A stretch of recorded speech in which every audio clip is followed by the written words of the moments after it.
Hi, everyone. Welcome to the first episode of the Wildchat, a podcast about Northwestern sports by Northwestern students. I'm Ashley Provost. I'm joined by my co-hosts, Dylan Freeland and Adam Beck. We're excited to record the first episode. We are part of the Big Banter Sports family, so make sure to check us out at Big Banter Sports on social media. Make sure to check out the website, bigbantersports.com. And today we're going to start out by talking about Northwestern football. And of course, the big thing in the news right now is the hazing scandal and everything that's been going on in the off season. Dylan and Adam, what are your thoughts on what's going on right now? Yeah, so I think the biggest thing is Northwestern needs to kind of move on from this. Obviously, Pat Fitzgerald fired, and there's a lot of turmoil within the locker room, within Northwestern athletics. And it's not just football, too. We've seen some things in Northwestern baseball as well as some other of the different athletic teams at the school. So Northwestern football needs to kind of set the example of we're moving past this, we're moving on from this. And it's really interesting. You bring in an interim head coach who, in David Braun to be the leader of this group, somebody that wasn't with the team last year who got brought in as the defensive coordinator and then elevated to the interim head coach. And it's really on his shoulders, as well as some of the other leaders in the locker room, either that they were here in previous years. If you look at some of, the senior linebackers, if you look at a guy like Bryce Gallagher, who's definitely a leader of that defense, or guys that are just coming in, guys like Ben Bryant, guys like AJ Henning, who are going to be big parts of the offense. It's on those role models and on those leaders to really pass the torch forwards and kind of like hit the restart button, especially on team culture. Yeah, I completely agree. I think it's going to be interesting to see kind of how the players really rally around David Braun. On Twitter, a lot of the players after Fitzgerald was fired, a lot of the players were kind of voicing their displeasure with the decision to fire him, which I personally think it was the right decision just based on, everything that did end up coming out. I would like to see the investigation get released publicly. I think that would be nice to see, though. But I think it's going to be really interesting to just see, how the players react with a new head coach, just everything going on. Also to mention, he's a new defensive coordinator as well, which I don't think gets brought up a whole ton. So it'll be really interesting just to kind of see. This is a team that was 1-11 last year. They were 3-9 the year before that. So it's really going to take a lot to kind of turn this team around. But I'm just really curious to see what's going to happen this year. Yeah, I'd agree. I couldn't have said it better myself. I'm very curious to see what's going to happen, especially with David Braun in his position as interim head coach. And I agree. I don't think it's been talked about enough that he's also going to be calling the defense and going to be in the head coach position. So I'm really interested to see how that plays out. But I'm reassured by Braun's confidence in the team. His expectations are very, very high for the team at a time where it's hard to have any expectations at all, considering the shambles that this offseason has been in. He says that he wants to go win the Big Ten West and then go win a bowl game. And if he does that, I would be thrilled and excited. I can't say my expectations personally are the same, but I'm really excited to see what happens with him as head coach. I think not having expectations is kind of exciting because even though I don't really see this team producing a lot of wins this upcoming season, there's a lot of potential. There's a lot of new transfers. There are players that are going to have to step it up as leaders. So there's a lot of potential for what could happen this season. And I think going into it with no expectations, you just more of a wait and see game, just see how it plays out, see what happens. Excited for the first game at Rutgers and to see what happens on the field, because right now it's just hard to predict what could happen. And you brought up the idea of no expectations, which I think is really interesting, because how do you measure success for this team? Do you measure success in wins? Do you measure success in the storylines that come out of the season? What's the way that you're measuring success? Because obviously you're in such a dynamic and different situation than this team's ever been in before. You lose your head coach, who's been a face of Northwestern football over the past couple decades. And then, you bring in a new interim head coach. You've got new transfers in. It's a completely different kind of vibe. But at the same time, you still have some of those assistant head coaches that were there last year. You still have players that were there in the past. So it's a very fluid situation. And you somehow have to take the step away from the hazing. You have to take a step away from this negative culture that's been talked about in the media and what's come out through these reports. So I think personally, you can't say success is measured by wins and losses. Obviously, I think Northwestern would love to have more than one win or more than 2 wins or however many wins, really. I'm sure they'd like to win a game in the U.S. They didn't do that last year. But at the end of the day, I think success comes from kind of the dynamics and kind of the way that the media is talking about this team. Because if they talk about this team as a team that's wins 4 or 5 games, a team that was resilient throughout the season and fought against, the national attention and banded together and got some close wins here and there, I think that's successful.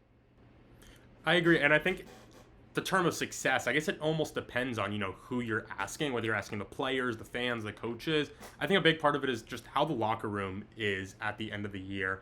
I don't necessarily know if the locker room is going to truly care about its outside perception, but, if they rally together and come together as like one, and they really rally behind, David Braun, that's something where I think you could say, okay, even if they don't go ahead and win 6 games, they don't become bowl eligible, even if they don't win 4 games, I think if the locker room is able to, really rally together, rebound from this whole thing that has happened, I think that is another way that you can definitely, say maybe this was a successful season.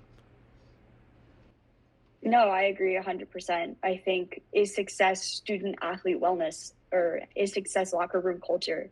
I think I agree with you, Dylan, 100%. I agree with you, Adam. It's not all about wins and losses. I think especially now team culture is so important, and that student athlete wellness and thinking about how the players are doing or being there for the players or having resources for the players, that kind of stuff is a lot more important in the long term. I think physical health, mental health is just as important. So having all those resources there, that's also success in my eyes. I think that's a really, really important thing right now to focus on rather than just, are we winning? How many wins do we have? I think it's a lot less about those numbers and more about what else is happening. Why don't we continue moving along, chugging along here? Let's talk about some players that we're excited for, some things we're excited for this season. Obviously, 1 win last year, but what are some bright spots, I think, going into the season in all the darkness that is Northwestern football right now? What are the bright spots that we're excited for? I think the biggest thing I'm excited for is just, seeing Cam Porter have, kind of the running back stage really to himself most of the way. I mean, last year, the main thing to be excited for when you watch the game was the Evan Hull show. It was Evan Hull this, Evan Hull that. Now it's going to be the Cam Porter show. We still don't know what the situation is going to be like at quarterback. It wasn't great last year. Not really expecting it, although could maybe be better this year. But I think Cam Porter is that one guy who you're always going to notice on the field as well, because he's just an exciting player to watch. He can break some tackles, make some guys miss out in the field. So he's the guy that I think I'm most excited to watch this year. The one thing I will say about Cam Porter, very, very hard-nosed runner, especially, off the line of scrimmage. But I'd like to see his burst and maybe his vision get a little bit better, especially in that second level. That 6, 7, 8 yard run that I don't think he quite has, or at least he didn't have last year. And of course, he didn't really get that many touches with Evan Hull being so dominant. But I'd really like to see that, that second level vision and that second level ability for him. Ashley, what about you? So I've been thinking about the transfer portal and the transfers that we've gotten in, and the transfers that we have make me really excited for this season. I'm talking Ben Bryant. I'm talking AJ Henning. Ben Bryant, we went through a rotation of multiple quarterbacks last year, none of which performed significantly well. So I'm looking to Ben Bryant for that little bit of stability that the team needs, which I think is a solid starting quarterback that we have for every game. I think our team needs that stability, and I'm hoping Ben Bryant can bring it. And I think if that doesn't work out, I think Brendan Sullivan is our number 2 guy. I think that he might be able to step it up, and his numbers were better last year than Helinski's. So I think maybe he could step it up, bring something to the table, but I'm hoping Ben Bryant brings us that stability. And then, AJ Henning, he's coming from Michigan. Michigan's a huge program. They're really good. I think AJ Henning at Ryan Field, he'll fit in way better here because he's going to get that playing time that he never really got at Michigan. He's going to get those opportunities that he never really got at Michigan. And I think he's really going to step up our wide receiver core and have that time and attention he needs to excel. So I'm really excited about those guys. I don't know about you guys, but. No, I completely agree. I think something that Northwestern, at least the student media is really excited for is AJ Henning and kind of his speed and versatility and, in the passing game, but also you can use him in, some jet sweep actions too, use him as a part of the run game and also special teams. But I think somebody that Northwestern media is not talking enough about is Cam Johnson. The former Vanderbilt and Arizona State receiver. Remember, Northwestern lost their top receiver during the offseason, the transfer Malik Washington over to Virginia. And he led the team in receiving. And honestly, I could see Cam Johnson be that guy, that number one receiver for this Northwestern team. Doesn't have any, super skills in any regard, but solid pass catcher, solid route runner. If you watch his highlights, you'll see a lot of screen plays, got good bursts off the line of scrimmage. So things like that, I think, him and Henning are two really exciting guys to watch. But I actually want to talk about the other side of the football. And I want to talk about kind of the leaders on the defensive side, and that starts with the linebacker core. I think the linebackers are part of the deepest position on this football team. You look at Bryce Gallagher, Xander Mueller, really two strong, hard-nosed, run-stuffing linebackers. You'll remember last year for Northwestern, stopping the run, for those linebackers, that was their whole thing. But something that, Northwestern struggled with was stopping the pass, especially with those linebackers. Not necessarily the most mobile, nimble guys, but a guy that I think could stand out and have a good season. The junior Grayson Metz, where that's kind of his role, and he's a little bit of a better, more agile athlete in that regard. So I'm excited to see what those linebackers do because they had good seasons last year. I think it's one of the deepest positions on the team. And at the heart of that defense, the heart of that Northwestern defense, with David Braun too, calling the plays. I think that those are the guys that are going to get the job done for this Wildcats defense. I'm really curious to see, what David Braun really does with some of the defensive play calling. I think last year, as great as those linebackers were, at like stopping the run, they did get burned a little bit in the passing game. They're just a little bit slower, and some of the matchups that they were, being put on, they were getting burned a lot. So I'm really curious to see how does David Braun kind of adjust with that, because I think the rest of the secondary is going to, leave a little bit more to kind of be desired if you're a Northwestern fan, especially with, losing Cam Mitchell there. I think that those linebackers, as you said, they're going to have to step up, and I'm really curious to see, what type of adjustments David Braun is going to go ahead and make this year compared to last. I also think you guys were talking about some of the transfers as well. I just think it's so important. Even if they're not standout guys, Northwestern was a team that just needed literally anyone to step up in the wide receiver game. I mean, our returning leading wide receiver right now, who even is it? I can't even think of who it is. It's got to be Bryce Kurtz, probably. Probably Bryce Kurtz. But even that, and that was, he had 20 catches, 200 yards last year, something along those lines. So Northwestern literally needed anyone, and I'm really excited to kind of see what's going to happen. I know Ashley mentioned, or I don't know, who might have been Adam that mentioned it, but the jet sweeps with AJ Henning. That scares me because I'm worried we're going to see Wildcat a lot more this year, and I really don't want to see the Wildcat get brought out as much as it did last year. I know I was just pulling my hairs out every time I saw, Evan Hall, taking the snap. So I'm worried we don't see that a ton with anyone. You just think jet sweeps made me think that maybe they could go Wildcat with AJ Henning, and I wouldn't love that. Yeah.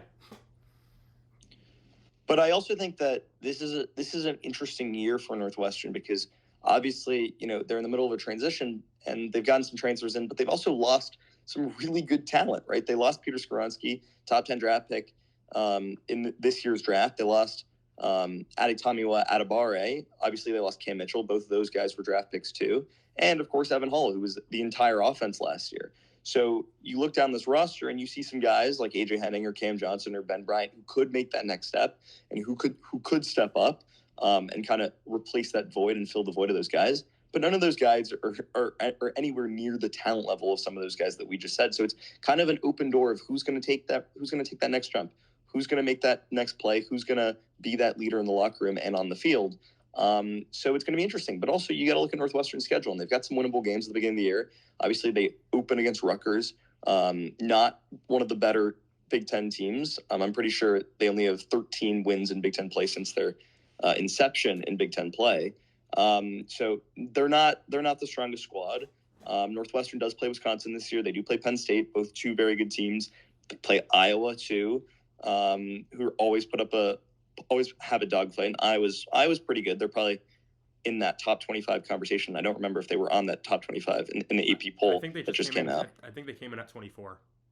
Okay, so they came in at 24. So they're another really solid squad. Northwestern also plays Purdue. That's a winnable game.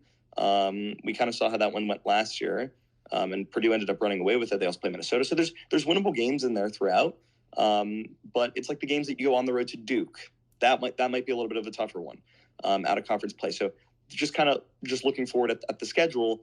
Those are kinds of the games that kind of I'm thinking about. Also UTEP too. UTEP, that should be a winnable game, but last year, I mean, Northwestern lost almost every single game besides one at the beginning of the year, and they should have beaten Miami of Ohio. They should have beaten Duke. So we lost to SIU last year. Anything goes. Exactly.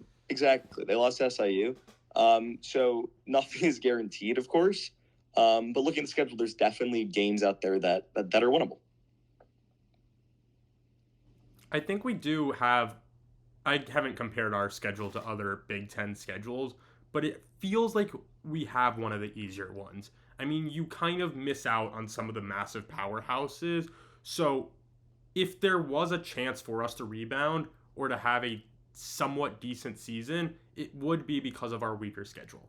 And I think that is the one benefit of the doubt that this team will have, is that they do have I don't want to say easy schedule, because the Big Ten is a great football conference, but an easy year schedule. So where are you setting the over-under at wins? Like, well, what's your betting line? I mean, I still don't really see this team getting more than 4 wins this year. However, I would say that it's possible to, kind of go over. But I think that probably the over-under would realistically be 3.5, would just be my guess. I think that's fair. And I haven't even looked at what it is. I probably still think it's a 3-9 season. I think they probably beat Howard, UTEP, and then steal one of the Big Ten games, but that's around my guess. No, I agree entirely. But I mean, for me personally, I'd be happy with the 1 win considering everything that's gone on in the off season. But our schedule is weaker, so that is promising. But it's still, despite that, we still need guys to step up. We still need the coaching staff to step up, and they've had very little preparation. I have faith that maybe that's a bad idea. But I would love a 4-win season. I think we'd need to win the winnable games, the very winnable games, and we'd need to maybe pull out a couple of surprises. But with this team, we really never know. So I think doing something surprising is something that we're capable of. And I would not put it out of the question, but it definitely requires a lot of effort, a lot of work for some kind of little miracle to happen. But it would be cool to send the old Ryan Field off on a high note, but not exactly expecting that. But if the new one ever gets built, that's a whole nother story. What else do we have on the docket? So I think we should end by talking a little bit about Big Ten expansion, because that's been in the news lately, and that's a really big thing. How are you guys feeling about adding 4 teams to the Big Ten? Pac-12 kind of disappearing. What do we think that means for Northwestern? Well, I think for the Big Ten, it's exciting. For Northwestern, it's probably not the best for the success of some of their athletic programs, but maybe it is. And the way I kind of look at it is, the Big Ten is really now becoming a fully coast-to-coast conference. You've got Rutgers on the East Coast, and now you've got USC, UCLA, and you're going to bring in Oregon and Washington on the West Coast. And, of course, you've got the center of the Big Ten and kind of that, pride of the Big Ten in the Midwest, right? With Michigan or Ohio State, Illinois, throw Northwestern in there, right? But Northwestern is really the only small school out of those schools, right? They're the only one that's, 8,000 kids. And I actually don't know how big Washington is, but I don't think it's that size. But you look at Oregon or you look at USC or UCLA, and, those are bigger schools with much richer athletic tradition, but I think that's awesome to bring into the Big Ten. It's only great for culture. It's great for rivalries. It makes the Big Ten, the strongest conference in the country. And people are going to talk about, the strength of the SEC, but you can't compete with the history of these Big Ten schools now. But competitively, it's going to make Northwestern's life tougher, right? They are going to get more money in ads, or in all the big TV revenue and all those things, which is great. But they're also now competing with 4 other huge institutions that attract a lot of people, and a lot of great talent. So it's a plus and a minus for Northwestern. They're going to be playing against better competition. They're going to be bringing more money in, more revenue in, all these good things. But are they going to be able to get as many wins and be as successful?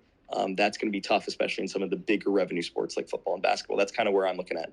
But it's going to be interesting, and it's going to be a lot of fun to watch because in a couple of years when UCLA is playing at Ryan Field or USC or all these teams, it's going to be entertaining, if not just for us, but also for the rest of the fan base to watch. I think as a fan, it's super exciting. And as a fan, if you kind of are a big football person, if you're a big basketball person, you're loving this because you're thinking, oh my goodness, I get to see all these teams that I've never got to really see before. If you like to travel and go see your team on the road, it's even more of an experience because you get to see new environments. For me, that's like one of my huge things. I'm like super excited to hopefully get to go travel over to the West Coast at some point and see Northwestern get to play those California schools or these Washingtons and Oregons. However, I know Ashley and I talked about this the other day when we were on the OHIO podcast. It's a little upsetting for the Olympic sports that are playing, weekday games all the time and really aren't drawing in a ton of money, for them to have to go travel all this distance, in the middle of the week. That's going to be a little tough. And it's going to be really difficult for, those student athletes to have focus on school as well as, playing their sport. So for that reason, I'm not necessarily the biggest fan. But as you said, there's big pros and cons for it. No, definitely. For me, it's a big pro, big con. I mean, it was a football-based decision that affects every student athlete at Big Ten universities. And those Olympic sports that you were talking about, Dylan, I mean, people on the swim team that now have to travel to the West Coast for weekday meets, or the baseball team that now has to play way more games than they originally had to. I mean, that definitely takes a toll on student athletes as people and as students. And I think that that's definitely something I wish was considered. It definitely wasn't. I wish it was. But I am really excited to see Northwestern play these new teams. I mean, I would have never gotten to see UCLA play, really. I mean, not that I would ever have gone to California and watched them play, but now maybe I have the opportunity to go support Northwestern in California or in Oregon. And having those types of opportunities is really exciting. And I mean, seeing these new teams play against Northwestern, welcoming these new teams, new fan bases to Ryan Field, that's just something really exciting and something really new. And for the program, that could bring a lot of attention to Northwestern. I think good attention to Northwestern. But yeah, it's definitely going to be challenging for us as a small school to play these bigger schools that have bigger programs. Yeah, but overall, I think it's pretty exciting, definitely as a fan, to be able to watch these new teams and see Northwestern flourish in this new conference. But it'll definitely be a big change. Absolutely. Well, is that it for our first podcast, our first Wildchat I think we might be wrapping it up here. The 12-0 season starts now. 12-0 season starts now. What are we going to be talking about on the next podcast? Let's give some of the viewers a little insight, a little taste of what we're cooking up next. I think it's going to be our podcast with the Rutgers Big Banter team, previewing week 1. Is that our plan? Yeah, week 1 fast approaches. So time to preview week 1 in our next episode. But thank you everyone for listening. Make sure to follow us on Twitter at the Wildchat, where we will be posting updates about Northwestern and posting all of our episodes. Make sure to also follow Big Banter at Big Banter Sports, and check out the website bigbantersports.com, where we will be sharing all that information. You can also find some cheeky little bios from me, Dylan, and Adam on the website, so make sure to check it out. Thank you all so much for listening, and make sure to tune in for episode 2.